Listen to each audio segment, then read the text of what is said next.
Okay, तर याच्या पुढे आपण पुढच्या केसेस पाहू. केसेस आपण मागच्या चॅप्टरमध्ये काय पाहिलं होतं. वी हॅव अन ऑसिलेटर, जो असा आपण ठेवलेला आहे.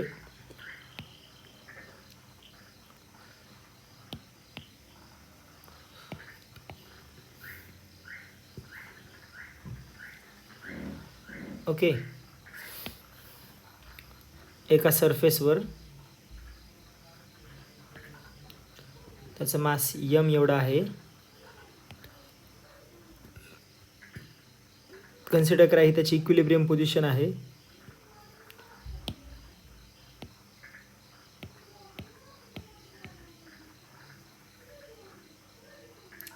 त्याची इक्विलिब्रियम पोझिशन आहे. थोडंसं खाली घेऊ diagram. Next page. Okay, so this is the equilibrium position, and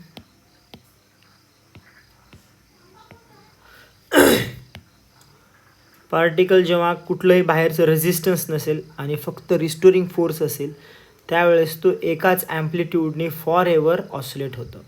that is called as undamped oscillation. आणि त्याचं डिफरन्शियल इक्वेशन काय आहे. M d two x by D t square plus k x is equals to 0. This is the differential equation for undamped oscillator. पण आपण हा पूर्ण setup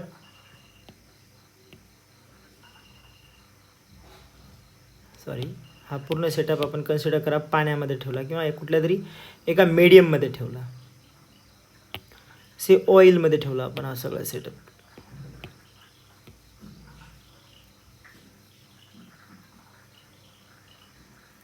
आता काय होईल. आता दोन फोर्सेस याच्यावर ॲक्ट होतील. या बॉबवर, ऑसिलेटिंग बॉबवर दोन फोर्सेस ॲक्ट होतील. The one force is restoring force, जो काय करेल, जो हेल्प टू ऑसिलेट, ज्याला काय वाटतं की हा बॉब कायम ऑसिलेट करावा. ओके, तर हा पॉझिटिव्ह फोर्स, म्हणजे हा फोर्स म्हणतोय की बॉ ऑसिलेशन व्हावे. त्याच वेळेला अजून एक फोर्स या ठिकाणी अप्लाय होतो. That force is because of this medium, because of medium, and that force is called as, and that force is resistive force. आणि तो रेझिस्टिव्ह फोर्स काय करतो. डिक्रीज और डॅम्प, डॅम्प म्हणजे कमी करणे, डॅम्प द ऑसिलेशन और try to stop the oscillation.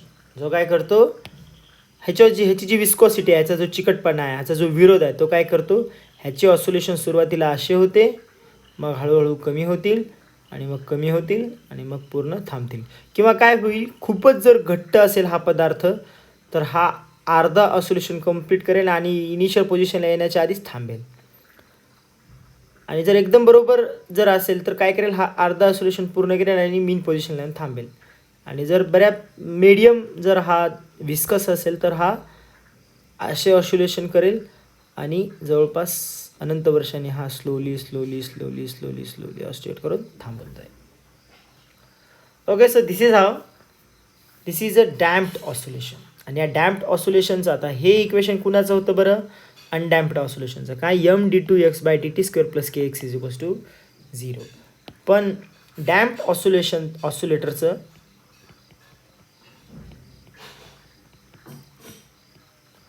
Differential equation, ordinary differential equation आपण पाहिलं होतं. आणि ते काय आहे, m d two x by D t square plus r D x by D t plus k x is equals to 0. This is the equation for damped oscillator.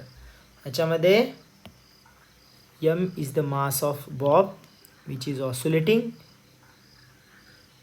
kx is a spring कॉन्स्टंटचा भाग आहे जो काय करतो oscillation कायम राहावे असे म्हणतोय.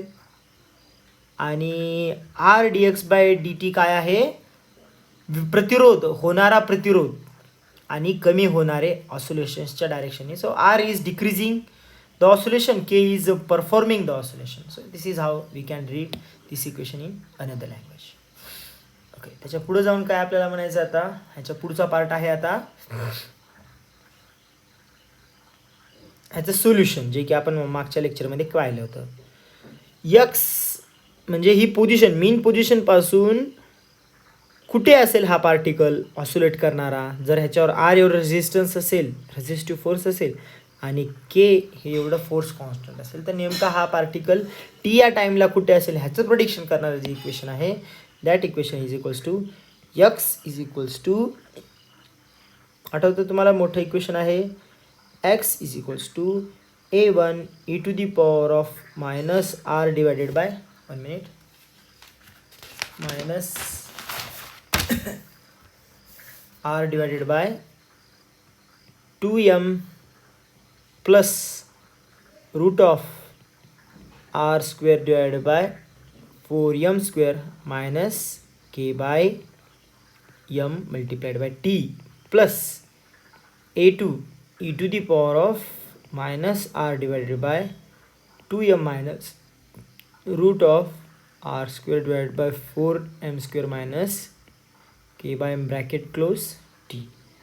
तर हे सोल्युशन आहे डिफरन्शियल इक्वेशनचं. सोल्युशन इन द सेन्स की टी या टाईमला पार्टिकल कुठे असेल ह्याचं प्रेडिक्शन करणारे इक्वेशन. आणि this is the law and this is the solution for this system. आता पुढे काय होईल की आपण जर व्यवस्थित अभ्यास केला तर आपल्याला असं कळेल की या ठिकाणी हा पार्ट खूप महत्त्वाचा आहे. दिस पार्ट रूटमधला R square divide by 4m square minus K by m, आणि हा पार्ट दोन ठिकाणी रिपीट होतो आहे. ह्या पार्टवरूनच आपल्याला कळेल की पार्टिकल नेमकं ऑसिलेशन त्याचे डॅम्प होतील, क्रिटिकली डॅम्प होतील का डेड होतील. याचे आपण 3 केसेस पाहू. Okay, so we have 3 cases. So case number 1. Case 1 काय आहे, एक मिनटं आपण हे इक्वेशन परत एकदा बघू म्हणजे तुम्हाला जास्त ध्यानात येईल. आता हे रूटमधला पार्ट आपण बघू. Inside this root we have R square divide by 4m square minus K by m, हा रूटमधला पार्ट आहे. तर आपण व्यवस्थित बघितलं तर हा रेझिस्टिव्ह फोर्स आहे जो काय करतोय, ऑसिलेशन्स कमी करून बंद करण्याचा प्रयत्न करतोय, म्हणजे बाहेरचं फ्रिक्शनल मीडियम. आणि के बाय एम काय आहे, हा आहे रिस्टोरिंग फोर्स जो ऑसिलेशन सेट करण्यासाठी त्याचं काम आहे. ऑसिलेशन सेट करणे हे त्याचं काम आहे. मग या ठिकाणी नेमकं होतं आहे काय, जर हा पार्ट मोठा असेल तर काय होईल, किंवा जर हा पार्ट मोठा असेल तर काय होईल, किंवा हे दोन्ही सेम असतील तर काय होईल, याच्याहून 3 केसेस पडल्या. Okay, so we have case number 1. Yes, case number 1 काय असणार आहे, we have R square divide by 4m square is greater than K by m. म्हणजे काय आहे की हा आपण जे ठेवलेलं आहे ते कोणत्या मीडियममध्ये ठेवलं आहे, कन्सिडर करा. आपण ते ठेवलेलं आहे ग्लिसरीनमध्ये, आणि ग्लिसरीन खूप घट्ट असतं आणि त्याच्यामुळे काय होईल, frictional force is higher than the restoring force. Okay, त्यावेळेस ह्याचे ऑसिलेशन्स कसे असतील ते आता आपण पाहणार आहोत केस 1 मध्ये. In case 2 we have case 2 मध्ये काय आहे, R square divide by 4m square is equals to K by M. Okay, ह्याच्यामध्ये जेवढं रेझिस्टिव्ह फोर्स आहे तेवढाच रिस्टोरिंग फोर्स आहे. आणि ती सिस्टीम आपण खूप केअरफुली घेतली. कन्सिडर करा, हाच सेटअप आपण घेतला आहे आणि मास वगैरे एवढं ॲक्युरेट घेतलं आहे की आपण जो मीडियम ठेवला आहे तो कन्सिडर करा, आपण एक स्पेशल प्रकारचं केमिकल, एक स्पेशल प्रकारचं ऑइल आपण या ठिकाणी ठेवलं आहे. ओके, आणि त्याच्यामुळे काय होतं आहे की हा जो पार्टिकल आहे तो नेमका कसा ऑसिलेट होणार आहे हे आपण आता त्याच्यामुळे पाहू शकतो.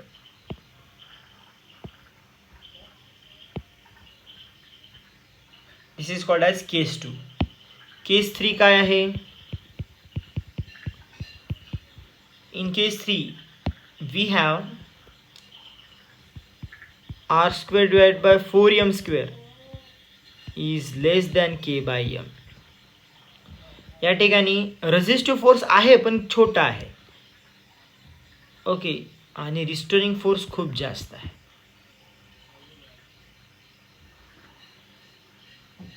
ओके, आणि या केसमध्ये काय होईल, कन्सिडर करा, हे हाच आपला सेटअप आहे आणि हे जे ऑसिलेटर आहे ते आपण ठेवलेलं आहे, कन्सिडर करा, पाण्यामध्ये.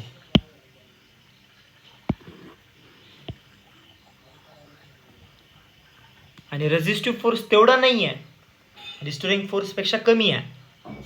तर ह्या 3 केसेस, केस 1, केस 2 आणि केस 3 आपल्याला आता पाहायचे आहे.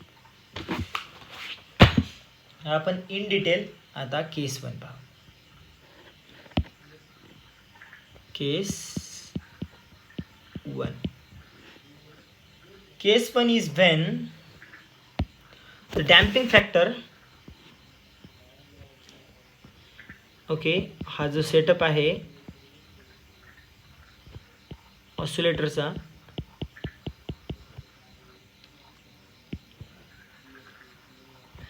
ओके, and say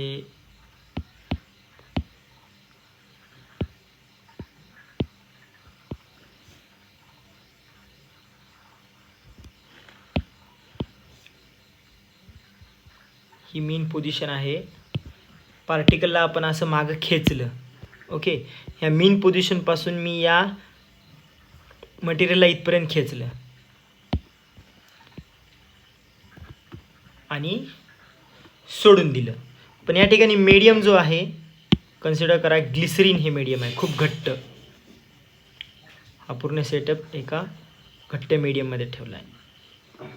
तर त्यावेळेस काय होईल, तर आपण इक्वेशनच्या फॉर्ममध्ये असं लिहू शकतो, काय लिहू शकतो, R square divide by 4m square is greater than K by M can be written as R square is greater than 4mk. या दोघांपैकी आपण कुठलाही घेऊ शकतो.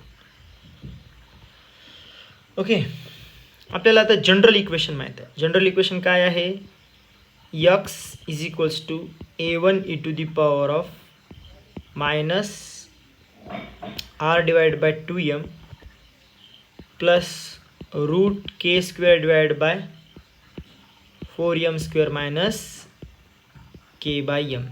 r square divided by 4m square minus k by m multiplied by t plus a2 e to the power of minus r divided by 2m minus root of r square divided by 4m square minus k by m multiplied by t. हे ते equation आहे. आता या ठिकाणी काय होईल, जर आपण व्यवस्थित पाहिलं तर ह्याची व्हॅल्यू जास्त आहे, ह्याची व्हॅल्यू कमी आहे.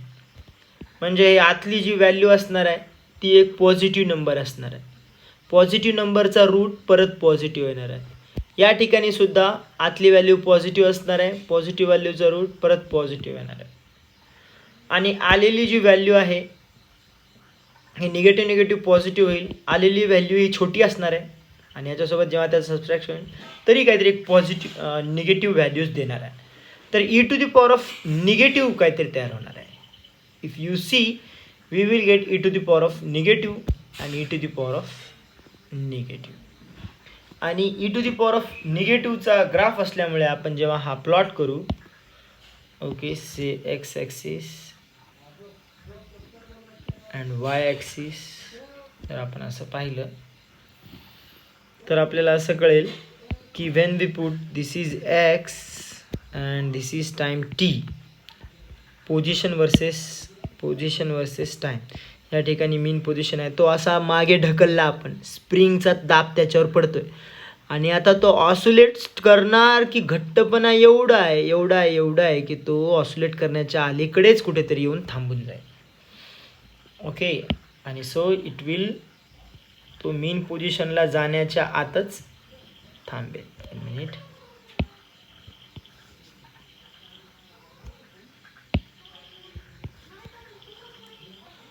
मीन पोझिशनला जाण्याच्या अगोदरच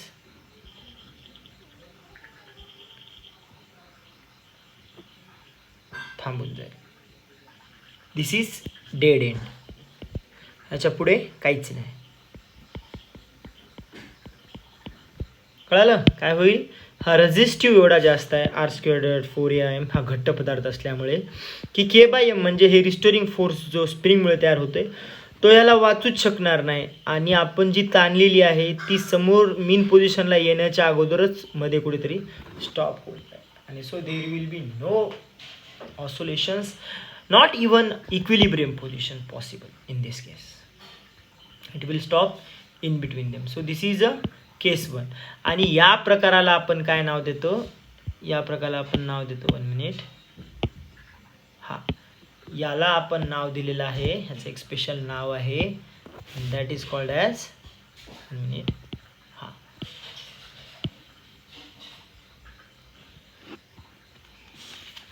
dead beats or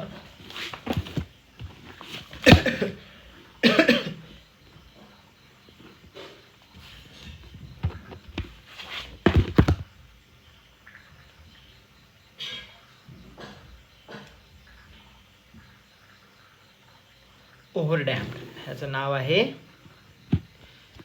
ही जर कंडिशन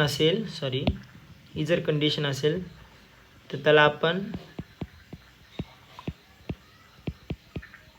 ओव्हरडॅम्प असे म्हणतात. ओव्हरडॅम्प, खूप जास्त डॅम्प मीन्स ओव्हरडॅम्प, म्हणजे तो ऑसिलेशन करणारच नाही. This is not a simple harmonic motion, this is overdamped motion, this is just a overdamped motion of this particle.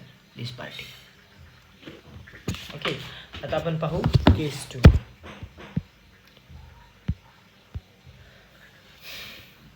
we have case 2. केस 2 काय असेल? केस 2 मध्ये परत हाच setup. We have this oscillator, ज्याला आपण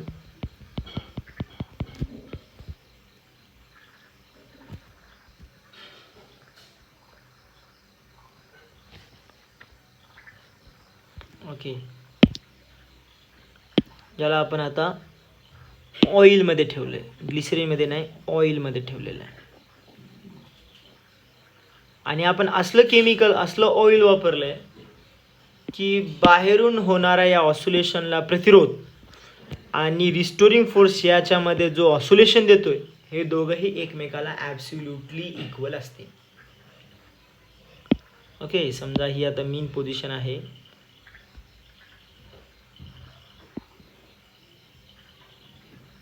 पार्टिकल थोडासा मागे खेचला आपण, तो मीन पोझिशनला येईल का?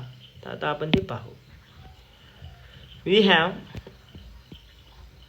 r² divided by 4m² is equals to k/m. This is very critical condition. Exact दोन्ही वस्तू सेम आहे म्हणजे खूप मोठी गोष्ट झाली.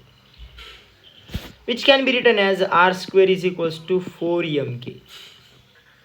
ओके, त्या केसमध्ये काय होईल, जेव्हा आपण हे सोल्युशन सॉल्व्ह करू, आपल्याला सोल्युशन सॉल्व्ह करण्यासाठी एक्सची पोझिशन सांगण्यासाठीचं इक्वेशन आहे x is equals to a1 e to the power of -r divide by 2m plus root of R square divide by 4m² minus k by m bracket close t plus a2 e to the power of minus r divide by 2m minus root of, आता हे लक्षात ठेवा हां, R square divide by 4m² minus K by M multiplied by T.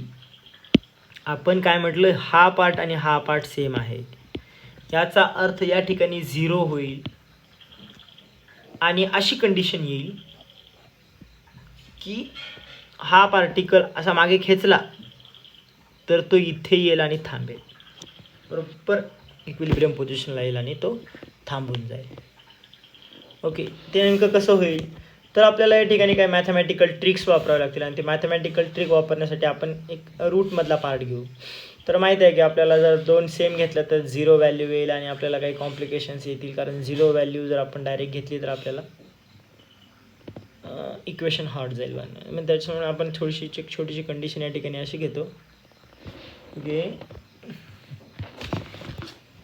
की when we solve this equation we will get by some mathematical model x is equals to e to the power of minus rt divided by 2m multiplied by a plus b of t. हे ते solution आपण solve केल्यावर आपल्याला मिळतं.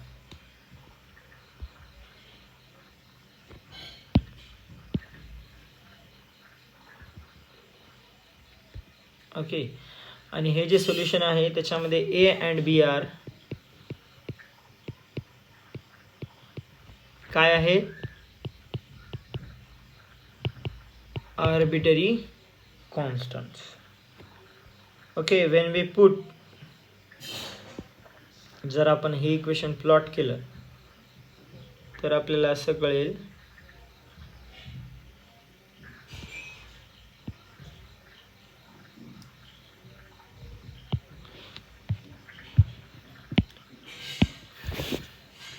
की हा जो particle आहे,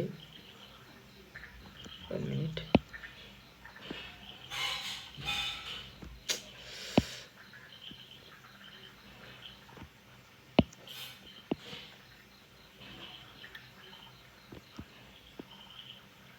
येस, हा पार्टिकल एक्स या पोझिशनपासून स्टार्ट झाला, म्हणजे इनिशियल जिथं आपण त्याला खेचलं होतं मागे, आणि तो पुढे पुढे येत येत येत इनिशियल कंडिशनला येऊन थांबून जाईल.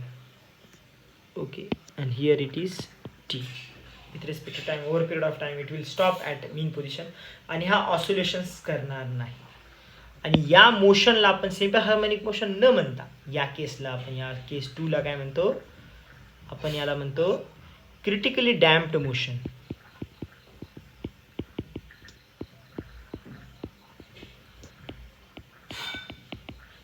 याला आपण critically damped motion. Critically damped motion केव्हा पॉसिबल असते, जेव्हा R square divide by 4m² is equals to k by m, which can be written as R square is equals to 4m जेव्हा असेल त्यावेळेस ती क्रिटिकली डॅम्प्ड असते.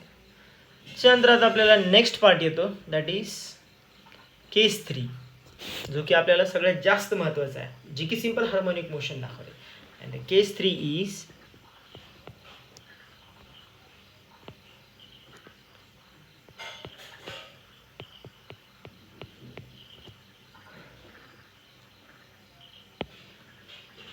Damped oscillatory motion. आणि त्याच्यामध्ये काय येतं, याच्यामध्ये resistive force is weaker than restoring force but it exist. या केसमध्ये आपण काय केलेलं आहे, we have this setup and we put this setup, मी सेपरेट काढतो हा,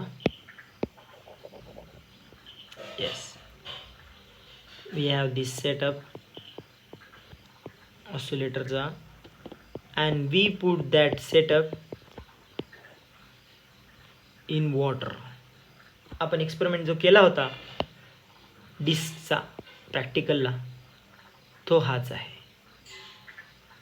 लॅम्बडा काढायचा होता ना आपल्याला, डॅम्पिंग फॅक्टर, प्रॅक्टिकल जे झालं होतं तुमचं, that is the same. Okay, तर आपण ह्याला मागे खेचलं आणि हे जे मीडियम आहे या मीडियमच्या जागी मी ठेवलेलं आहे आता पाणी. आणि त्याच्यामुळे रेझिस्टिव्ह फोर्स हा कमी आहे पण आहे, रिस्टोरिंग फोर्स हा जास्त आहे जो की हा स्प्रिंगचा.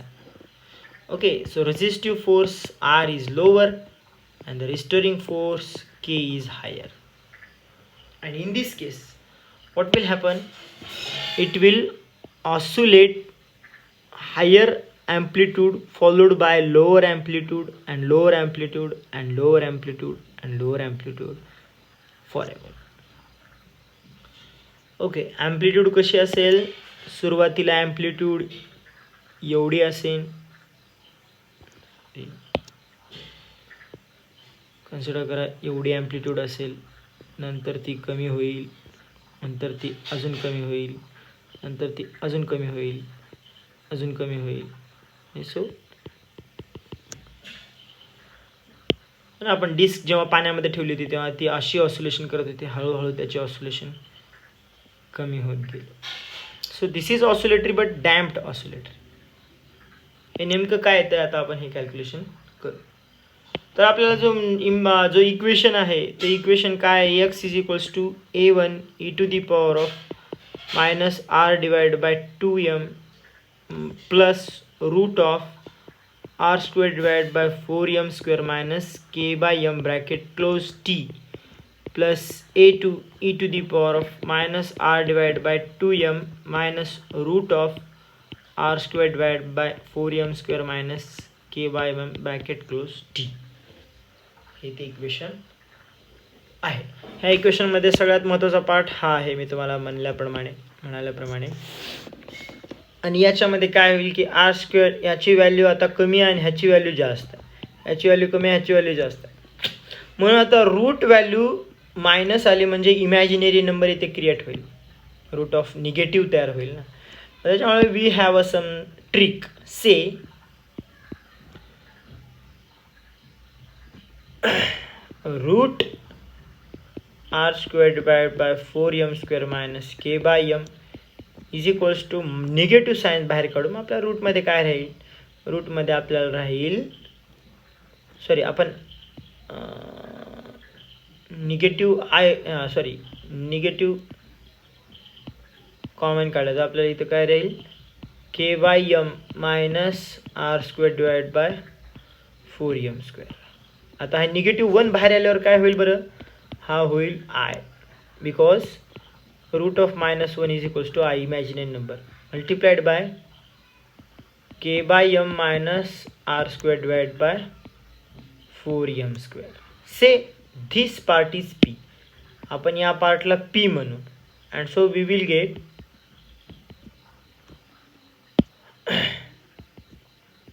IP where P is equals to, हे आपल्याला लक्षात ठेवावं लागेल बरं का, P महत्त्वाची value k by m multiplied minus R root of k by m minus R squared by 4m square is P. and this is very important equation. So equation number something I forgot the equation numbers. So what we have root of r squared divided by 4m square minus k by m is equals to I by p. And when we solve this equation, when we put this value above equation, we can solve like this.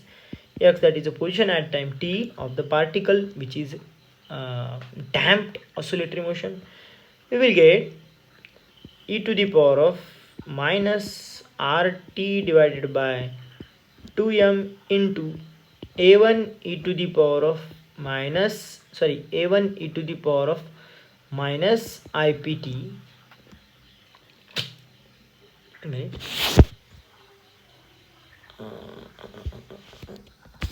plus ipt plus a2 e to the power of minus ipt. हे आपल्याला equation या ठिकाणी मिळेल. हे equation आपण reduce करू शकतो आणि ते इक्वेशन रेड्यूस केल्यानंतर आपल्याला एक प्रॉपर इक्वेशन मिळेल. आणि ते प्रॉपर इक्वेशन असं असेल की x is equals to a e to the power of minus rt divided by 2m into sine of pt plus theta. where theta is an arbitrary constant which is depend upon which system you are talking about.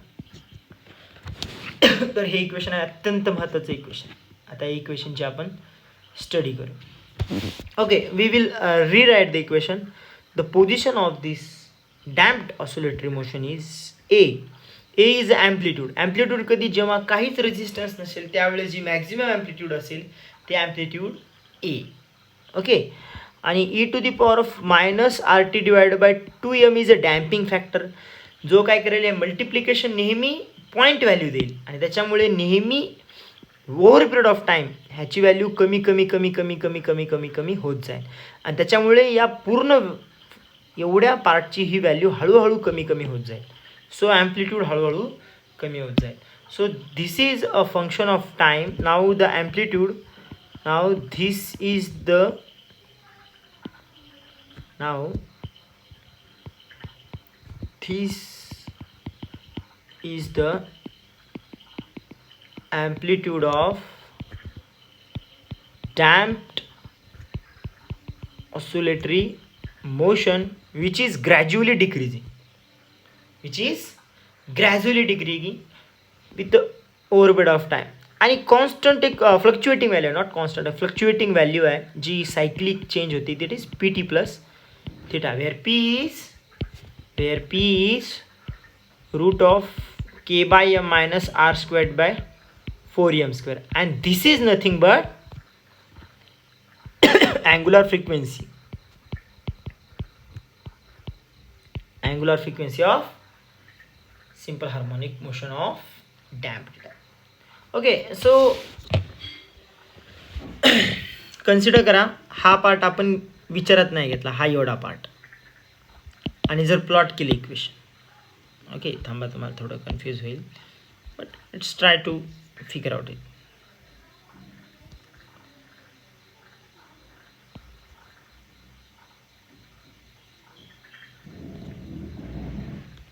Okay,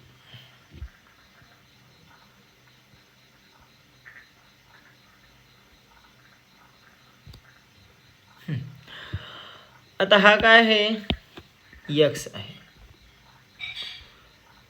consider करा की मी ह्याला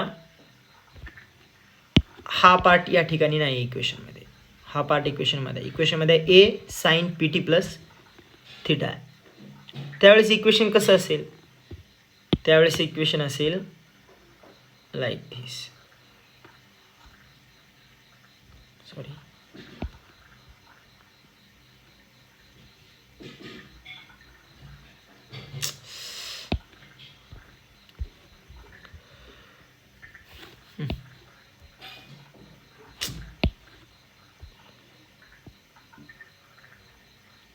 a sine graph, a simple sine graph. याचा अर्थ काय आहे, हा जो या ठिकाणी कन्सिडर करा, इथे जर मी ऑसिलेटर लावलाय, असं इक्वेशन आहे,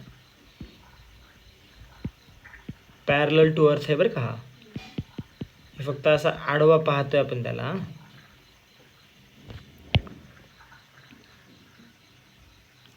एक्स ही पोझिशन आहे, ह्याची पोझिशन एक्स याची पोझिशन आहे, तर तो असा ऑसिलेट करेल कायमस्वरूपी. So the graph will look like this. पण या ठिकाणी अजून एक व्हॅल्यू आहे, e to the power of minus 2t by M. ती व्हॅल्यू काय देते, ती व्हॅल्यू देते डॅम्पिंग फॅक्टर.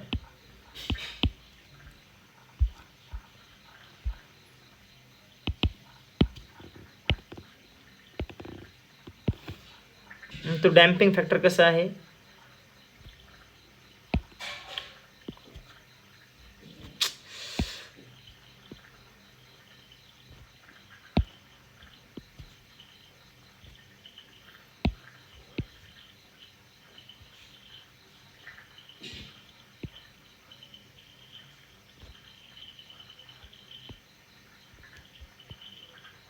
हा आहे तो damping factor.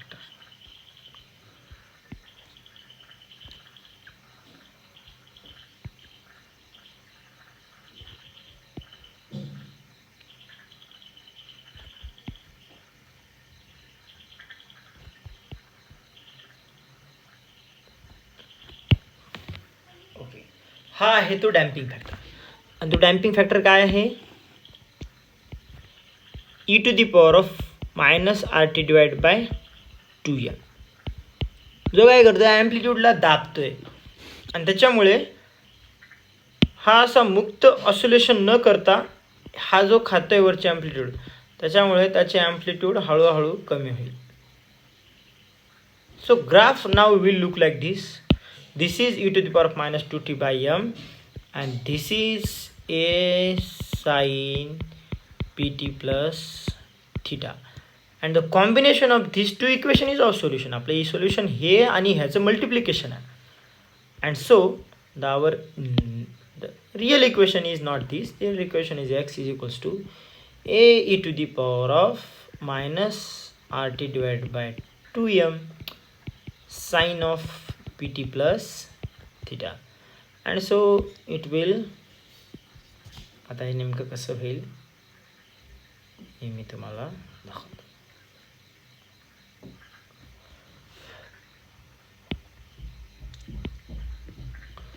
So now it will look like, sorry एक मिनिट अगोदर मी काय करतो,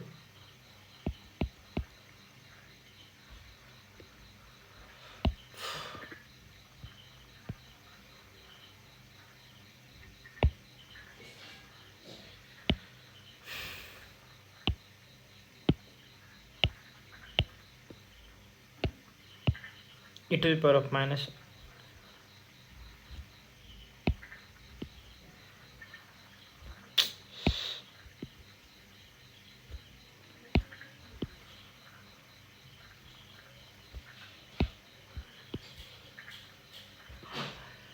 ही कर्व आहे e⁻⁻RT डिवाइड बाय 2m. इतकी कर्व आहे.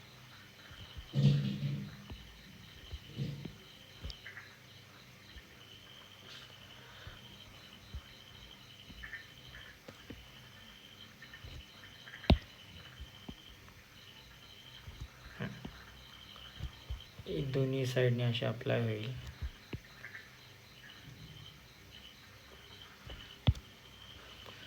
ओके. आणि साईनचं इक्वेशन साईनच्या इक्वेशनला ती दाबेल. And that's why we we have the diagram like this. That is आपला ऑसिलेटर जो आहे तो पहिल्यांदा जास्त ॲम्प्लिट्यूड देईल, मग कमी ॲम्प्लिट्यूड देईल आणि मग हळूहळू हळूहळू डॅम्पिंग मोशन तो करेल. And so this is X is equals to a⁻⁻RT divide by 2m divide by multiplied by sin pt plus theta. And so this is how it works. Say this is amplitude 1. Sorry, हे आहे amplitude 1. मी वेगळा internal म्हणतो. This is amplitude A1, this is amplitude A2, this is amplitude A3, this is amplitude A4, this is amplitude A5 and so on. This is amplitude AN. So continuously amplitude damp होत आहे, कमी होत आहे. Okay. So त्याचं decrement कसं होईल हा आपण पुढच्या पार्टमध्ये पाहू.